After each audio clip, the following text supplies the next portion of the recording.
Good morning students, welcome to TSN Education. Today we will do History chapter first, Tracing Changes Through 1,000 Years, third video. This was also a period of great mobility. इस period को हम movement या गतिशीलता का एक period मानते हैं. Group of people travel long distances in search of opportunity. Peoples के ग्रुप जो थे लॉन्ग डिस्टेंस तक ट्रैवल करते थे. नई जो अवसर की तलाश में, नई उपलब्धियों को सर्च करने के लिए वे लॉन्ग डिस्टेंस को कवर करते थे. The subcontinent had immense wealth and the possibilities for people to carve a fortune. इस सब कॉन्टिनेंट, इस महाद्वीप में इमेंस जो यहाँ पर दिया गया है, अवसर बहुत अधिक समृद्धि के थे. इसीलिए लोग यहाँ पर अपना फॉर्चून, अपना भाग्य बना सकते थे. इसकी काफ़ी यहाँ पर पॉसिबिलिटीज़ थी. यहाँ पर ज़्यादा वेल्थ होने के कारण बहुत अच्छी ऐसी पॉसिबिलिटी थी कि लोग अपने भाग्य को बना सकते थे. One group of people who became important in this period were the Rajputs, a name derived from Rajputra the son of a ruler. इस पीरियड में एक लोगों का ग्रुप जो कि बहुत इम्पोर्टेंट बन गया था, वह थे राजपूत, जिसे कि राजपुत्र से लिया गया है. राजपूत वर्ड जो है राजपुत्र से लिया गया है. इसका अर्थ है राजा का पुत्र, सन of a ruler. Between the 8th and 14th century, the term was applied more generally to a group of warriors who claimed Kshatriya caste status. 8th और 14th सेंचुरी में राजपूत जो टर्म को वॉरियर्स यानी युद्ध में लड़ने वालों के लिए अप्लाई किया जाता था, जिसे कि वे लोग अपना कास्ट स्टेटस क्षत्रिय बताते थे. The term include not just rulers and chieftains but also soldiers and commanders who serve in the armies of different monarchs all over the subcontinent.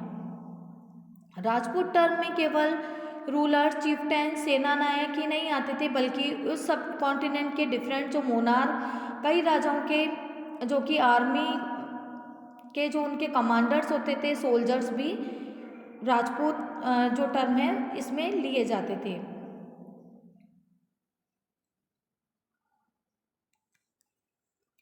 A chivalric code of conduct, extreme valor and a great sense of loyalty were the qualities attributed by Rajputs by their poets and bards.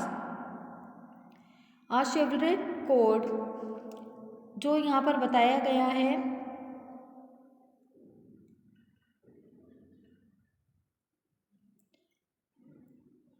Rajput जो थे उन्हें जो उस समय चारण और जो भाट हुआ करते थे, कवि और जो पोइट और जो बार्ड्स दिए गए हैं, उन लोगों ने उन्हें ये क्वालिटी दी गई कि राजपूत वे हैं जिनमें प्रबल जो पराक्रम होता है और लॉयल होते हैं, जो स्वामी भक्त होते हैं. उनका इस प्रकार से उनको क्वालिटी देकर जो पोइट्स और बार्ड्स ने उनका गुणगान किया है.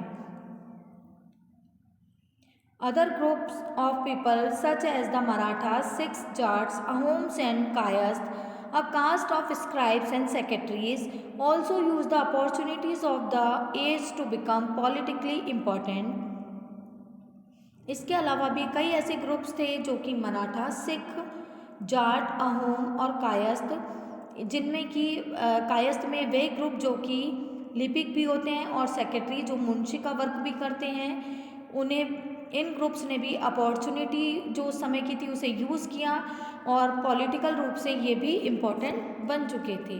Through out this period there was a gradual clearing of forest and the extension of agriculture. इस पीरियड में कई फॉरेस्ट को क्लियर किया गया थ्रू और उसके प्लेस पर खेती की जाने लगी. A change faster and more complete in some areas than in others, changes in their habitat forced many forest dwellers to migrate. यह चेंज बहुत फास्ट बढ़ रहा था और सभी एरियाज में बढ़ रहा था. जो फॉरेस्ट ड्वेलर्स थे, जंगल में रहने वाले जो लोग थे, वे इस चेंज से काफ़ी प्रभावित हो रहे थे और उन्हें वहाँ से माइग्रेट करना पड़ा था. वे इस प्लेस को छोड़कर उन्हें यहाँ से मूव करना पड़ा. Others started tilling the land and became peasants. इसके अलावा कुछ ऐसे लोग थे जिन्होंने कि लैंड को टिल करना, खोदना स्टार्ट किया और उसे समतल करके वे लोग किसान बन गए थे और वहाँ पर उन्होंने खेती स्टार्ट कर दी थी। These new peasant group gradually became to be influenced by regional markets, chieftains, priests, monasteries and temples. ये जो न्यू पीजेंट्स के ग्रुप बने थे, नए जो किसानों के ग्रुप बने थे, ये वहाँ के रीजनल जो मार्केट थे उनसे काफ़ी क्षेत्रीय जो बाजार थे, चीफ्टेन्स थे, सेना नायक थे, पुजारी थे, मोनेस्ट्रीज जो मठ हुआ करते थे और जो मंदिर थे, उनसे ये न्यू ग्रुप्स काफ़ी प्रभावित हुए। They became part of a large complex society and were required to pay taxes and other goods and services to local Lord's.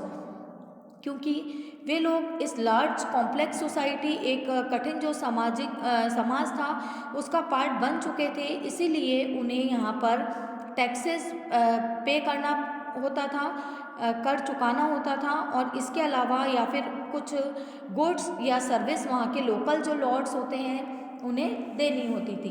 As a result significant economic and social difference emerge amongst peasant. इसका result यह हुआ कि जो economic, एक आर्थिक और जो सामाजिक डिफरेंस आ रहा था इन पीजेंट्स के बीच में आने लगा था। कुछ जो पीजेंट्स थे वो तो काफ़ी रिच हो गए थे और कुछ पीजेंट्स पुअर होते जा रहे थे। Some possessed more productive lands, other also kept cattle and some combined artisanal work. कुछ के पास तो प्रोडक्टिव लैंड थी, काफ़ी जो फर्टाइल लैंड थी, और कुछ जो लोग थे पर्सन जो कि कैटल की रियरिंग करते थे और इसके साथ ही कुछ एग्रीकल्चर एक्टिविटी के साथ आर्टिस्ट वर्क भी करते थे। जब उनकी खेती का जो एग्रीकल्चर, जब उनकी खेती का सीज़न नहीं होता था तब वे आर्टिस्ट का वर्क भी करते थे। As society became more differentiated, people were grouped into jatis or subcaste and ranked on the basis of their backgrounds and their occupations. Peoples के ऑक्यूपेशन और कास्ट बैकग्राउंड के बेसिस पर उन्हें जाति और सब कास्ट में डिवाइड किया जा रहा था, जिससे सोसाइटी में डिफरेंस आ रहे थे। उन्हें सोसाइटी में कास्ट बेस्ड या ऑक्यूपेशन बेस्ड जो रैंक मिले थे उन्हें वहाँ पर इस तरह से डिवाइड किया जाता था कि वे लोग किस बैकग्राउंड के हैं, उनकी कास्ट क्या है, उनका ऑक्यूपेशन क्या है। इस तरह से जो सोसाइटी थी वह जातीज और सब कास्ट में डिवाइड हो चुकी थी।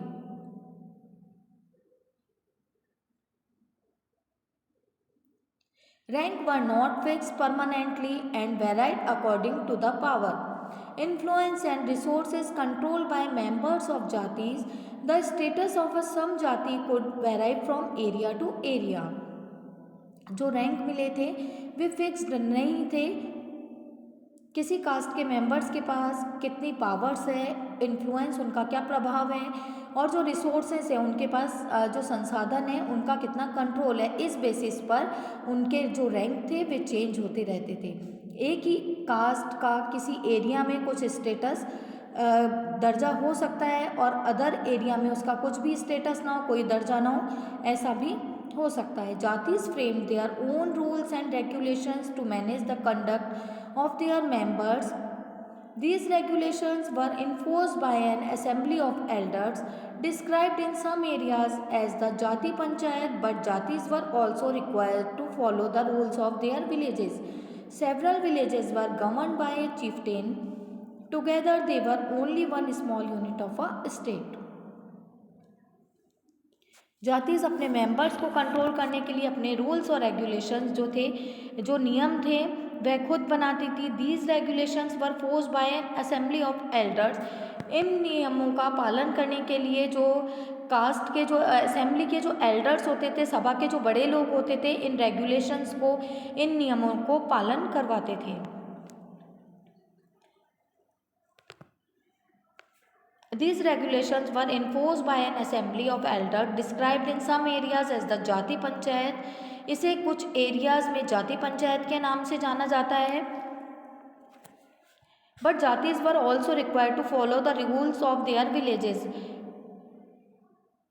बट जाति को अपने विलेजेस के रूल्स को फॉलो करना आवश्यक था। Several villages were governed by chieftains, कई विलेजेस पर चीफटेन जो मुखिया हैं उनका शासन होता था। Together they're only one small unit of a state, ये जो जाति पंचायत है ये स्टेट की एक स्मॉल यूनिट मानी जाती है। आगे हम नेक्स्ट वीडियो में कंटिन्यू करेंगे। Thank you.